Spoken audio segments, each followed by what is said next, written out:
Today we will be talking about the ESR or erythrocyte sedimentation rate. An ESR test, it is performed to measure how quickly the red blood cells settle into a test tube. Normally the red blood cells, they settle very slowly in a tube.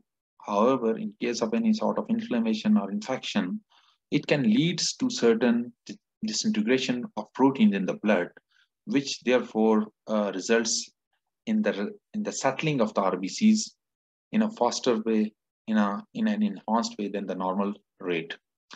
Why is ESR done? ESR is done to determine mostly the inflammation that is done that occurs due to certain chronic diseases, for example, tuberculosis, inflammatory bowel disease, rheumatoid arthritis, sort of immune disorders, and for certain other medical conditions which include anemia, pregnancy, or so many other conditions. Please note that ESR is not a standalone diagnostic tool. It is more of a non-specific test, which is done to just measure to help in the diagnosis of inflammation that has been done by some other disease. For example, if a person is being infected with tuberculosis or he has this, gout or arthritis, and because of that, there is increased inflammation in his body. Now, this inflammation, increased inflammation, will be assessed, will be diagnosed by the help of an ESR test. And for certain diseases, the ESR or erythrocyte sedimentation rate, it helps to diagnose, to monitor the progress of an inflammatory disease and the progress of the treatment on the development of the disease. So it is more of, you can say, a non-specific test which is done. As we know that the blood, the composition of the blood, it shows that majority of the blood is composed of the liquid portion, which is the plasma, and then we have about 4% of different types of the cells, whereas the RBCs, they constitute about 41%. The vast majority of the blood cells which are present in the blood are in fact the RBCs, and because of these red blood cells or the RBCs, the blood is colored red. So how do we perform the ESR?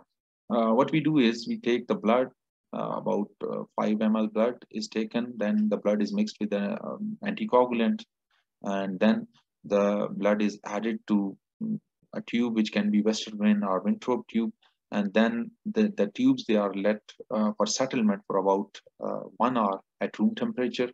And after the completion of 1 hour, then the settling of the RBCs is monitored, is checked in the tubes.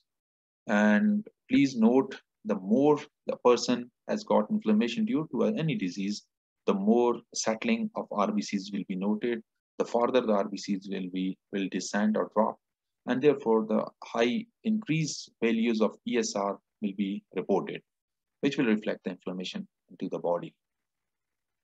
How can we interpret the ESR results?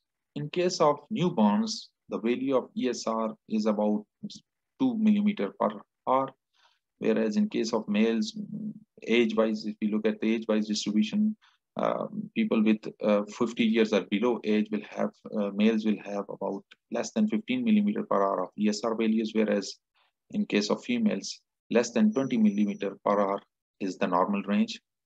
Age value goes up, like 51 to 85 years of age. Then in case of males, the ESR normal ranges, it goes to 20 millimeter per hour. In case of females, it's 30 millimeter per hour. And if we talk about the people with age above 85 years, then in case of male, values anywhere around 30 millimeter per hour are considered normal, whereas in case of the females, ESR values below 42 millimeter per hour, they are considered as normal. There are certain factors which increase the ESR values. There are certain factors which decrease it. In case of infection, malignancy, or cancer, the ESR values, they are increased, they are higher as up to 100 millimeter per hour. In case of gout, rheumatoid arthritis, anemia, inflammation, that can be due to heart diseases, diabetes, or in case of pregnancy, the ESR values will be raised. And above all, age is another factor which increases the values of ESR. Then there are certain factors which decrease the ESR values.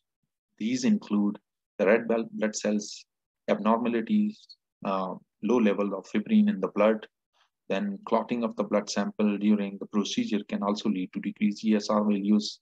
Certain protein abnormalities also decrease the ESR values.